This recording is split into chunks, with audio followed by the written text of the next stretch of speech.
చెప్పే మాయ మంత్రం కథ కదే,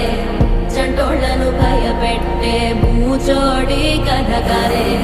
తాత ముత్తాతమ్మల భూతాల కథ కదే,